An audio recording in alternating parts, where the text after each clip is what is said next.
Here,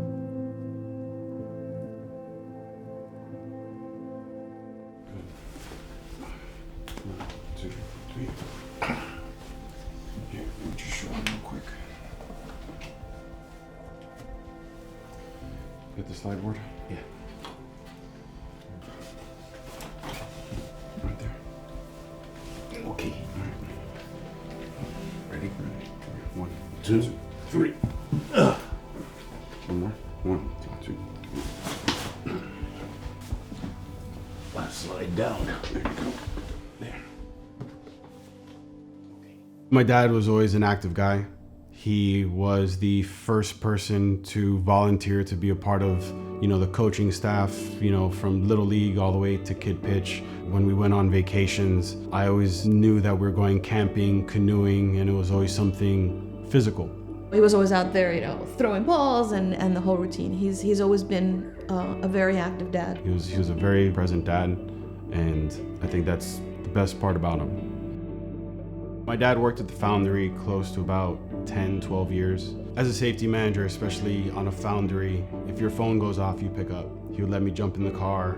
I would sit in his office. Kind of got a taste of it a little bit. He definitely made a huge impact where I'm sitting right now, working for Suffolk as a safety manager. We talk on a regular basis about pretty much everything safety. We kind of nerd out a little bit. That's how we connect. And that's something that him and I will always have together. I think the one true date that kind of sticks out is around 2009 is when my mother actually donated a kidney to my father. And it was one of these things where everybody in the family was getting tested to see if we could be live donors. And I'm thrilled to pieces that I was the perfect match. Unfortunately, that wasn't the end of his health woes. With diabetes over the years, a small cut turns into an infection really quick. He lost toes. He started off with losing toes, losing feeling in his feet, so he couldn't walk around very much. And up to the point to where I remember talking with his podiatrist saying, we're gonna have to go a more extreme route instead of, cutting off a toe and maybe a foot, to where that they'd actually be amputating the right leg underneath the knee. After the amputation, my dad really struggled with not being able to do things by himself. Okay, you got a new kidney and they fixed your heart and you're not gonna lose your life, you just lost your leg, but then reality hits, You come home and it's like, wow, how do I shower? How do I get to my room? Because it's hard. Something like going to the bathroom, where he was going to the bathroom on a bedpan and he couldn't even fit into the bathroom. We would do showers outside, a bucket and a sponge, and in your own home, to where you're having to get bathed outside, and you kind of see it in his eyes, having the people who are closest to him seeing him in such a vulnerable state. I have fallen down, okay, and I've had to call 911. Have them come here and help me pick up.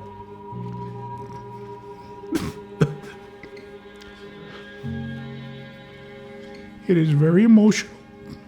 Excuse me. It's very emotional thinking back to those times.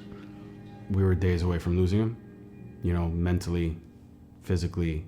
We needed for him to have something to fight for.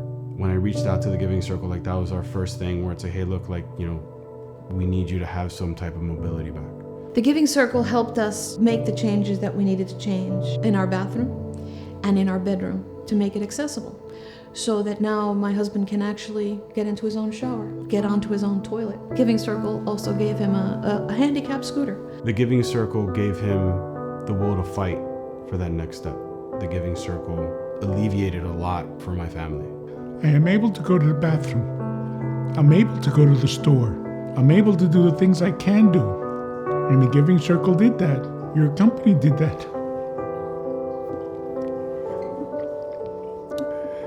And for that, I am endlessly grateful.